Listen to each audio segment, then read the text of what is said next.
Welcome, Gayatri. Great to see you today. Thanks for coming. Can you tell us the difference between a normal massage and a Tantra massage?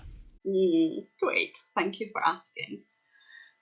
So my personal definition of a Tantra massage is a massage where all of you is welcome into the experience.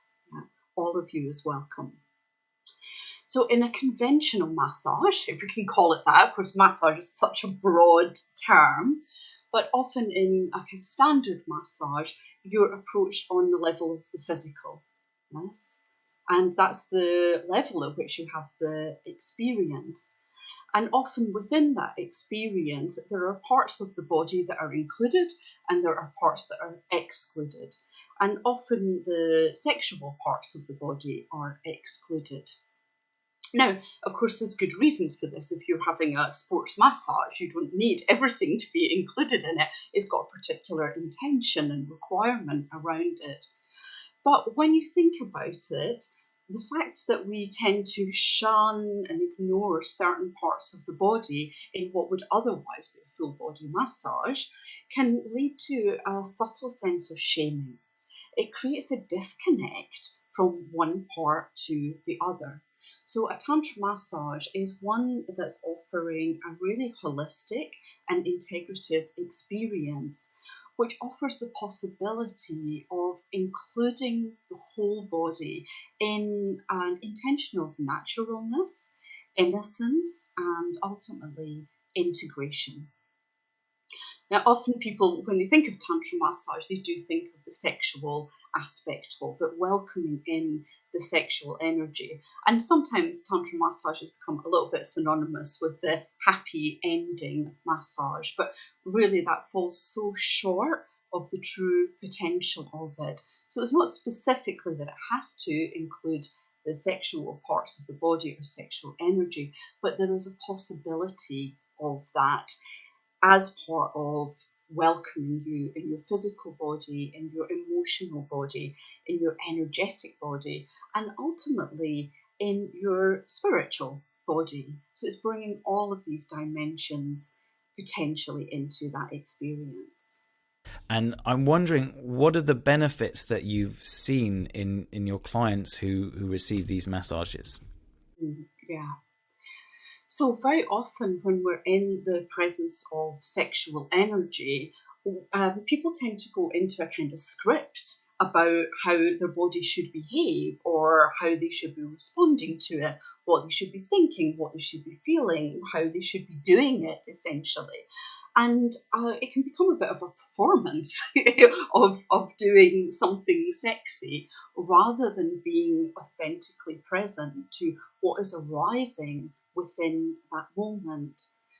So creating a space where somebody can receive or be touched without any agenda or expectation already starts to unravel some of the programming that we have about how we should show up in the world. I work a lot with men. Yeah, I've worked for in the last 10 years. I've worked predominantly with men. And so I understand quite well the challenges that many men experience around the pressure of performance that comes in whenever sexual energy arises. So in the standard story of sex, everything begins with an erection and ends with an ejaculation, yeah? And often it's the quickest route from this place to this place. And it's so limiting, it's so restrictive, not just for the man who's in the experience, but also for everybody who is involved in that story, rather than really discovering the moment and the pleasure that might be available within it. We're often just driven by the idea of sex or sexuality or pleasure than the true experience of it. So, and you asked specifically about the kind of transformation in clients, and actually, I want to speak to something that's within the workshop space that I've really noticed, because Often people might have an imagining about what happens in a Tantra workshop, yeah? And it might be on one level fantasy, and another it might be fear. But there's a exactly, like some kind of hedonistic, orgiastic free-for-all. And for me, one of the key elements of a tantric experience is that we're in a sacred space with one another. We're offering and honouring and a devotion to one another, not for any particular reason other than here we are as human beings, and we are all worthy and deserving of that care and love and honouring and attention without needing to do anything for it. Yeah. And what I notice is that when people have had that experience, something shifts from a kind of personal dynamic of you and me, giver and receiver, into a transpersonal space of loving acceptance for one another. And so, what I actually see emerging in the workshops is that people become really generous with one another. They become really kind and considerate to one another. And I just see people like spontaneously showing care, compassion, acceptance. It's like this beautiful space opens up where when I am accepted as who I am, I become naturally more loving and accepting of others. And that for me is really where the transformation comes from. When we have an experience of love without condition within our own body, then we just spontaneously overflow with that experience towards others. This is a completely different way of touching and experiencing each other. And in our culture, touch is quite synonymous with sex. So even kind of people avoid platonic touch in many ways because it can feel a bit loaded or a bit charged. And over recent years, it's become even more kind of complicated and more a kind of misunderstanding and mistrust and hidden agenda. And so I wonder if you feel that the work you're doing with this can help to clear the air a bit around this. Yeah, absolutely.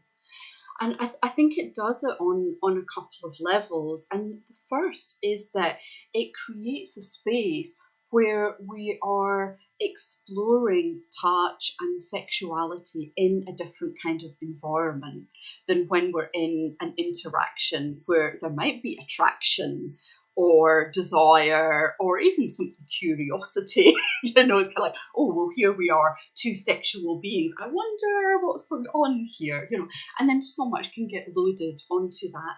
So when we're putting the desire and attraction aside and kind of going, okay, here we are showing up to learn, to explore, and to discover in a very specific way. I like to call it playing in the sandbox. Yeah, so it's got its own container, and we can kind of get messy with it without the same pressure. It's a place to truly explore.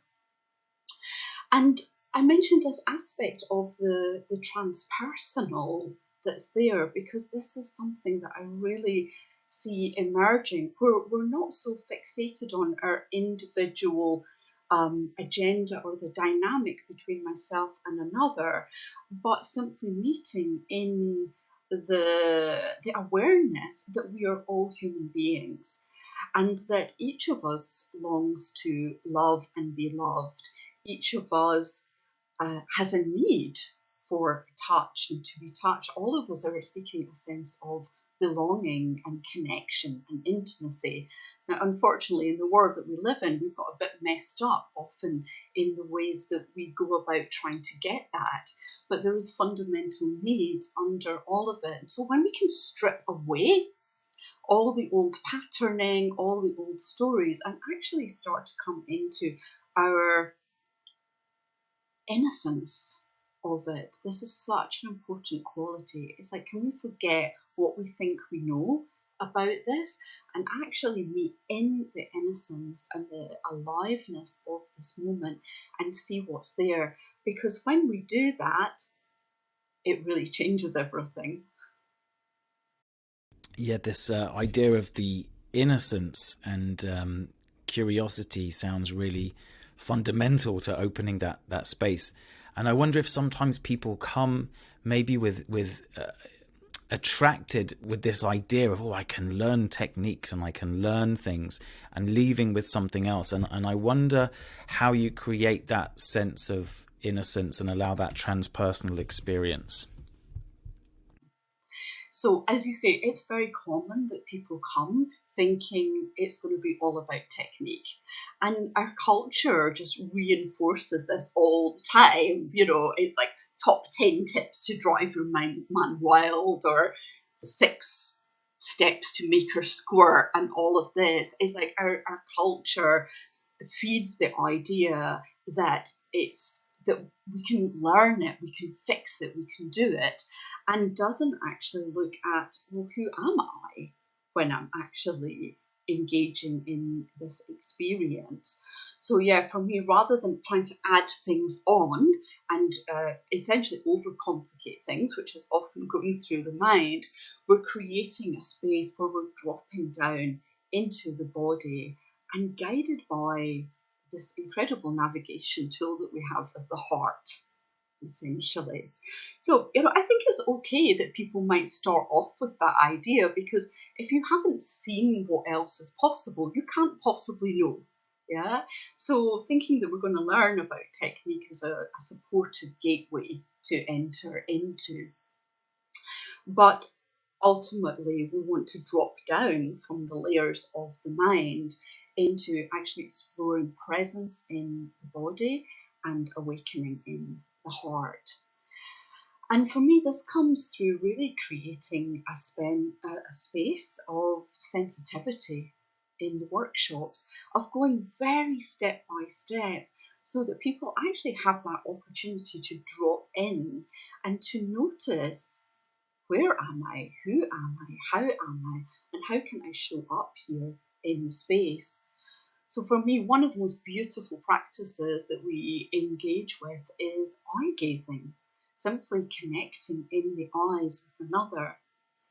And for me, this is really a kind of massage in itself. Massage isn't all about taking your clothes off and rubbing one another up with oil. It's about how fully present can I bring myself to this meeting with the other, and bringing all of me here to meet all of you there.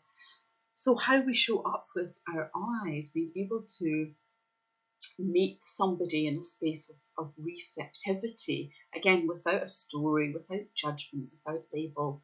Yeah, of course, we do all of that stuff, the ideas are there, but can I let them go and actually just meet this person as another human being?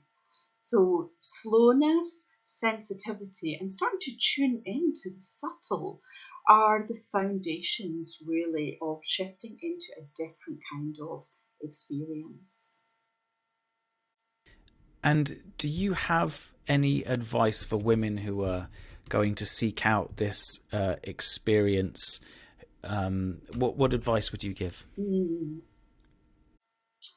Yeah, so for many women, it can feel more challenging to step into that kind of space, because in the standard story that we have, sex and sexual energies seems to be something that we want to get or take, rather than something that's really given, received, and shared. So many women are kind of feeling the impact of that taking upon themselves, and it can feel, even more challenging for them to step into the space. So, for women, I would say, before you enter into such an intimate space, make sure that you've done some exploratory steps beforehand. So, that might be going to clothed workshops where you get an opportunity to practice boundaries and consent in particular. So, for many women who grow up in our particular culture, and of course, I do have to give that framework that I'm speaking as a white Western woman of a particular generation, particular conditioning, and filtering all of this through my own lens of experience. Yeah, I can only speak from truly what I know myself. For many women within the kind of cultural conditioning, certainly of my generation, we were not brought up to believe that our bodies were our own, that our pleasure was our own. I mean, even in my time, I remember my mum kind of saying, "Oh, you better remain a virgin, or otherwise somebody won't marry you." And this is the sort of messaging that I had. Like, I had to keep my pleasure to give to this future husband, and this was never what I wanted for myself. Thankfully, somehow I always knew that. But this was the story that I was being told. So to actually know that the ownership of your body is yours, and that the pleasure that you feel is yours and not to please anybody else. You can gift it to somebody else when you want to, but it's not there for them, it's yours. And this can take a certain amount of unpicking and unlearning of the messages, the stories that we received. So I would say it's good to do that in a more step-by-step environment, and perhaps also in an environment that's with people of your own gender. So I think it can be so supportive if you identify as a woman, spend time with other women practicing this kind of stuff and learning it, so that when you come into an environment that's perhaps going to be a bit more of a stretch, you've already got that awareness within your own body. And equally, I would say for men who identify as men, go and do some men's work as well, and actually discover who you are in the company of men before you try and present yourself to a woman. Yeah, there's a lot of work on each side, I think, that's really required here for us to be able to meet in that space of true authenticity. And I think people are often so eager to get it on with the other that they're missing out that opportunity. Thank you. And I think now's a good time to dive into the main subject of our call today, which is about grief and eros, because I believe you're really interested in this work right now. So can you tell us what is your interest in this, and what's the relationship between grief and eros? Yeah. So I feel that I have been an apprentice to grief for about the last 7 years. And this is not on a personal level. So many people, when they think of grief, they think of perhaps bereavement or loss of a relationship, something like that. But this is just one gateway of grief. And in fact, there are many others. And I feel that grief really came knocking on my door some years ago through a concern around the environment. And I was literally sitting on a bus one day, and I was in London, and I was reading the news, and I think it was about the Paris Agreement and people leaving the Paris Agreement, and I was just suddenly thinking, wow, we are really heading towards climate catastrophe here. And it just hit me, and I started crying. I was sitting on a bus in London, sobbing. And in that moment, I could feel not just the fear and the sadness that was in me, but it felt, and this might sound woo-woo to some people, but I felt like I could feel the fear and the sadness that was in the collective. I felt like I could feel every person on the bus, and of course they're all ignoring me because it's London and we just can't deal with that level of intense feeling. But it's like, wow, if this is trying to express itself through me, what's going on in other people that they are suppressing? We're all going around pretending everything's nice and normal and good, but actually there is so much underneath the surface that in fact, it feels like it's so much we can't even go there. And what I see around in the world so much is all the ways that we numb out from difficult feelings. Yeah, we're scrolling on Facebook, we're binge watching, we're binge drinking, eating, all of these different behaviours where we're basically just trying to stuff down the feelings that are there because we don't have healthy, supportive outlets for it. And if we're just trying to manage all these intense emotions on our own, it will feel overwhelming. It will feel like I just can't even begin to go there. Where would it end? But what I've discovered is that when we come together in community and we support one another in a sacred space to express our feelings, we have the opportunity to really transmute them. So when I had this experience on the bus, I was actually running a workshop already that weekend, and I decided to offer a grief ritual within the workshop. Now, I had never done anything like that before. I was really just going very intuitively, but people were totally up for the experience. And what happened when we had the opportunity to express our grief, to hear and to witness one another, we suddenly realised how much we all had in common. And grief is so often considered a private affair, something you do on your own behind a closed door, but it is part of the human experience. Whatever we love, we lose. We cannot get away from the fact that loss is an intrinsic part of life. And whether that's a job that you had, a partner, relationship, or witnessing the extinction that's happening on the planet, loss is happening every day, and we are not honouring or acknowledging it in our day-to-day life. But when we bring it forward and we share it with one another, we suddenly realise how connected we are. And then this curious thing happens that through the expression of grief, we come to a place of life-affirming gratitude. It's so extraordinary, and it sounds contradictory. It's like, oh, why would we want to go there into the dark stuff and the difficult stuff? But when we do, we come out on the other side, and there is grief and joy. So to bring it round to the aspect of eros also, I notice more and more, a lot of people are struggling with challenges in their sexuality. And the way that I've come to understand it is that the challenges are not often at the nuts and bolts level of what's going on in the physical body, but through the unexpressed, or lack of expression in the emotional body.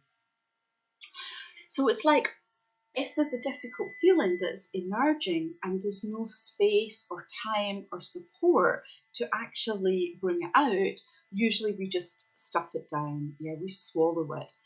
But there is an energy connected to that, and it needs somewhere to go. It doesn't just vanish, So it kind of gets held in the body, and it's a bit like a dam that is built up in the flow of emotion in our being. And then behind that dam, all kinds of stuff gets stuck in there, shopping trolleys, rubbish, weeds, bicycle wheels, more and more stuff gets backed up behind it.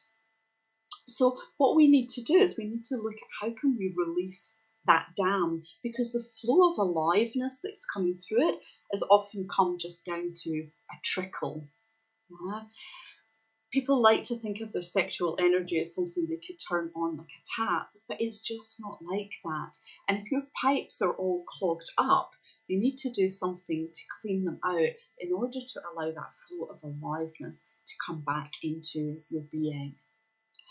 So more and more I've been exploring and inquiring into this connection between our unexpressed grief and our kind of narrower aperture of eros. And it is my sense that when we really allow our grief to be expressed, we come into a fresh sense of aliveness and intimacy with life. There's a sense that unless we grieve for something, it has no value.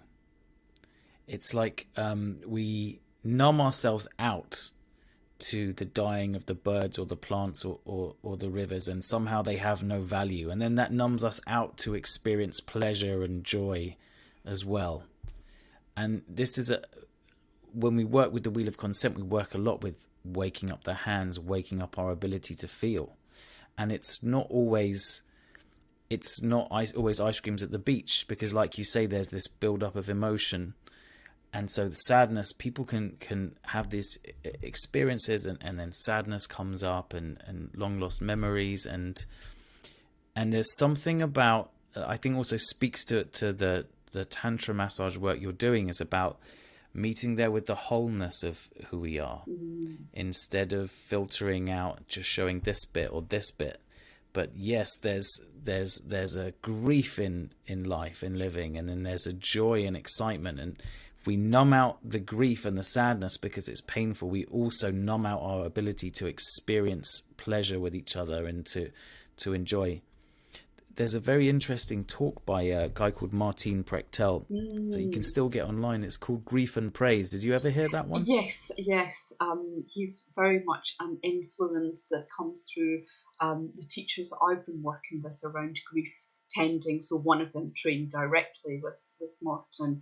And yeah, one of the understandings we have is we need these two wings. Yes, if we only focus on the grief, then we could run in a danger of kind of getting stuck there, essentially. If we hold all the grief of the world, that's very heavy and weighty. But if we also have the wing of praise, which is another way of saying gratitude, really, then it lifts us up. But at the same time, if we just overly focus on this, the praise, and in spiritual community, people can be very focused on positive thinking, and trying to be all happy and love and light, and they miss the reality of the human experience. So we need both of the wings in order to fly. There's a sense of grieving what is worthy of grieving, and praise what is worthy of praise, and not being fake about it, but being real, connected to the heart. And I think that's what brings about real intimacy and connection, and a more intimate relationship with life, let's say. So let's move on to this, because we're talking about pleasure. And I know that you started something called Pleasure for the Planet, and you're into pleasure as a form of activism. So can you say more about that? Thank you for speaking nice and slowly. It reminds me, when I get really into what I'm doing, I'm speaking faster and faster. So in a way, this is also the experience of it, to pause and take notice. So often when I invite people into cultivating some kind of practice of pleasure in their everyday life, one of the first things that they would say is, I haven't got time for it. or there's a kind of, it's not a priority, or there's a sense of shame around making it a priority. Because the place that we're at in our Western civilized world, which we can also call a capitalist environment, is one which is continuously pushing us towards more drive, more pushing, never enoughness. Yeah. So if you're feeling, if even the thought of taking a space to take yourself on a little date, or cook a nice meal for yourself, or have a luxurious bath, or rub yourself over with some delicious smelling oils, and just having some time with yourself, if you think, I couldn't possibly do that, I haven't got space for it, then in that moment, your choice to actually do that and give yourself the precious gift of that moment is a form of radical activism, as far as I'm concerned, because it's moving out of the drive that we tend to be caught up with in our world, and actually starting to orient yourself towards something that's more nurturing, something that's more loving, something that actually embodies an aspect of self-care. one of the things which I feel really aware of when I look at the world around us is how commodified our pleasure has become. Yeah, we've become very cut off from the things that our ancestors would have enjoyed as pleasures. Connection with nature, sitting round a campfire, singing, making music with one another, dancing. Many of these things have become quite stripped away from us, and that was even before COVID. Now we're experiencing everything through Zoom, right? Through the screen, essentially. And even our sexual pleasure tends to have become very boxed up and put within certain kind of categories and labels and criterias rather than being in the flow of aliveness of existence. So I think this is something that we do need to kind of watch out for, essentially, because our pleasure is intrinsic to our sense of being human. It's something that's here all the time. It's already happening in your body. But if you think that pleasure is something that you need to go somewhere special to have or spend money in order to be able to to purchase something. We've basically become consumers of pleasure rather than creators of pleasure. And so what I want to kind of orient people towards is an appreciation of pleasure that is available to you in the here and now of this moment. And I feel there's a joy in that, because when we drop back into this moment in this body and the goodness that is here with inside us, we realize that we don't need quite so much of that stuff that's out there. Yeah, we don't need to get on a plane to fly somewhere to have that 2 week holiday in the sun because that's the only thing that's keeping us going all through the year. We don't need to buy more gadgets and toys to try and give us a sense of validation and identity, because it's happening here in this body. And I know that this might sound like quite a big leap some of the things that I'm sharing and I'm saying, but the beauty of it is that it's already here for you. Yeah, it's already within you. And one of the greatest disempowerments that we've had within our culture is to disconnect us from that awareness. I see so many people yearning for more happiness, for more joy, for more aliveness, for a particular kind of experience. But if we're seeking it out there in things which are ultimately also polluting the planet, then we're never going to be able to come into the right relationship with the natural world, of course, which we ourselves are part. So I want to kind of be an advocate of an awareness of the environment that also feels pleasurable to do. I think a big challenge for many people when they think about taking care of the environment is it feels somehow a bit punitive, like you're always giving stuff up, like you're always being more and more restricted and limited. And it's like, what if we made those changes because it delighted us to do it, because it feels really good to honour the world around us through the choices that we make, because it's good for us as well. Yeah, it's feeling good in my body and it's good for the environment around me. I mean, I love that idea. I think Extinction Rebellion should do like I don't know, a group spoon or something, or something like a group massage circle, or something fun like that to expand it out, because there's many different ways of caring about our culture and each other and the future, and this is really important, not to forget our relationship to pleasure, and to reclaim that as part of a culture going forward. I think that's really important. And how do we create a culture that's generative and regenerative. I feel that often we're focused on what is the problem, what do we not like, what do we not want, and it just like somehow feels like the focus is getting narrower and narrower and narrower. But for me, it's like I like to think of it as, how do I tend my garden into something that can really flourish and thrive? That's lovely. Yeah, and what flowers do you like that your neighbor has as well? And do you want to talk about the things you both like? And I think that's important because, yeah, there can be too much of a focus on the negative.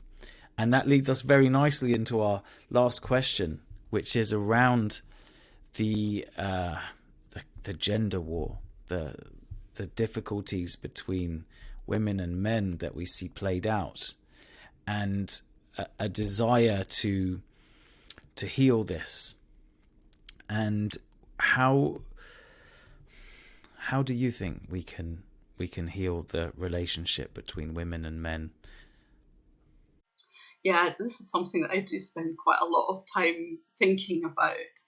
And it's interesting you use the expression gender wars, and we're often aware of that battle of the sexes. But the way I see it actually is that it's a stalemate. We've become quite locked down in a kind of stalemate where neither side is wanting to give way to the other. Now, of course, there's a huge backdrop to all of this, which I don't have the space to go into. So I don't mean to be limiting in any way of what I say. I want to just try and kind of address the question. But the biggest challenge, as I see it, is that we've become quite deeply entrenched in our ideas about the other. And this has come often at quite a subtle level. And it's often directing our thinking, our projections about the other, in ways that we don't even realise. So we've kind of adopted a lot of ideas where men are like this and women are like this, or why do you do that? Why do you do this? And for me, the real key, or the potential key that we have for all of this, is coming into a space of curiosity with one another. It's like actually really getting curious with, what if there was a good reason why they do X, Y, Z? Even if I don't like it or it rubs me up the wrong way or whatever it is, it's like, I wonder what's going on when they do X, Y, Z, and actually being willing to listen to what might be behind the apparent situation that one is in.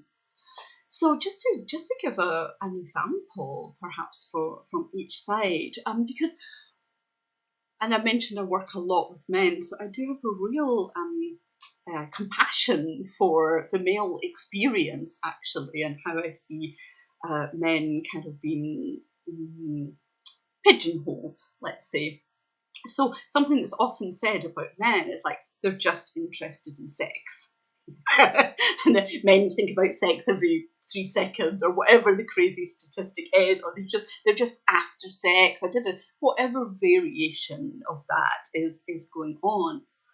But what amazes me is that very rarely do people ask, why might that be the case? Like, or what does sex mean to a man that it becomes a point of focus for him? And actually, when we stop to ask a man what's going on behind that, we unpack a whole range of emotion and experience that is behind it.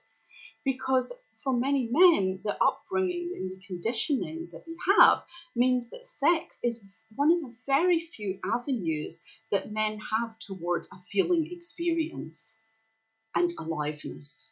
Yeah.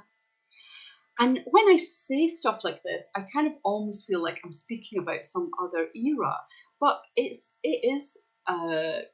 just a fact that men are still being brought up to be big boys, brave little soldiers, all of this kind of stuff, and that their emotional range has been tightly restricted from a very early age. So all of us are seeking an experience of aliveness. All of us are seeking an experience of love. And there's not very many opportunities for most men to access that space other than sex. This is the masculine place where one can have that experience. So there's a lot of unpacking of all of the taboos around how men are supposed to show up in order to broaden that range. But while it's in place, it's like, when we have that understanding, it's like it's so much more than sex, right? Often we don't even have the language to talk about it because we're not thinking in those terms. We're not bringing curiosity. We're not unpacking. We're just leaving it at the surface level of experience because it's easier to put a label on it and then think we know what we're talking about. Yeah. I can attest to what you say. Recently, I did a little poll asking women what's a question you'd like to know the honest men's response to, and one of the questions was, is it just all about sex for you? And then the men asked a question, and one of the questions the next day was, what's it like to have boobs? You know, so it's definitely in the psyche and on the mind. I like what you say about curiosity. Yeah. And I think it's important to create honest spaces where we can be curious. And one of the kind of tragedies I see about some of the attempts to deal with these sort of cultural struggles is that there's fewer places where people actually feel safe to express themselves and explore these ideas. And I think it's so important to create these containers where we can come back to innocence and a curious exploration of ourselves and each other. I think that's so important, whether it's through the medium of touch or spoken. Yeah, and I somehow feel to say perhaps for balance or to show the other side, I think men often kind of struggle with the emotionality of women, kind of like, oh, well, why are you angry, or why are you so disappointed, or why are you so sad and everything, and then on the women's side, it's like there is this backlog of us not having had those expressions of it, and right now we're seeing this collective purge of the hurts of the past, of the trauma, of the hurts that are still happening in this moment. So, there is this collective rage that's going on, and that needs a healthy space to be expressed in order for us to be able to come into the conversation. And so when that can't be given space as well, and or when it's diminished as being, oh, you're so emotional or irrational or whatever else, it's kind of like, well, let's look at the situation of women in this time and what so many women are carrying in terms of the home, work, family, still in this day and age, and not necessarily having true partnership. It's like, yeah, of course, this is all going to be here. And can we actually meet that and hold it with, also with that curiosity? It's like, I wonder if there might be a good reason for all of this to be here. Yeah. And there's something about communicating without blame as well. Yeah. That because the minute we start blaming each other, that we're just in an attack and defense position, and we just become entrenched, like you say. Yeah. So I think it's really important to have the space for curiosity. Yeah.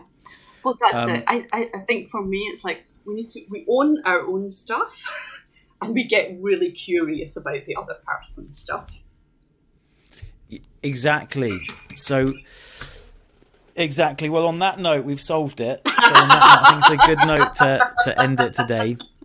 So thank you so much. And if people would like to come and do some work with you, we've got the link in the show notes. Is there anything else you'd like to talk about that you've got coming up?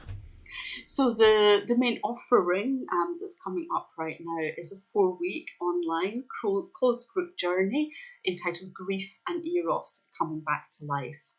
and that's starting on the 1st of June. So if you're in the UK, it's basically the period when we're envisaging, hoping perhaps that we're coming out of lockdown, and creating a space where we can really drop in with one another and explore all the different feelings that might be coming up as we move in that transition, as well as composting the challenges of the last year. Because I believe that when we compost all the difficult feelings, it creates a fertile ground for something new to flourish. Something new to spring forth. Well, thank you so much, Gayatri. It's been a pleasure. Speak to you again soon. Thank you. Beautiful. Thank you.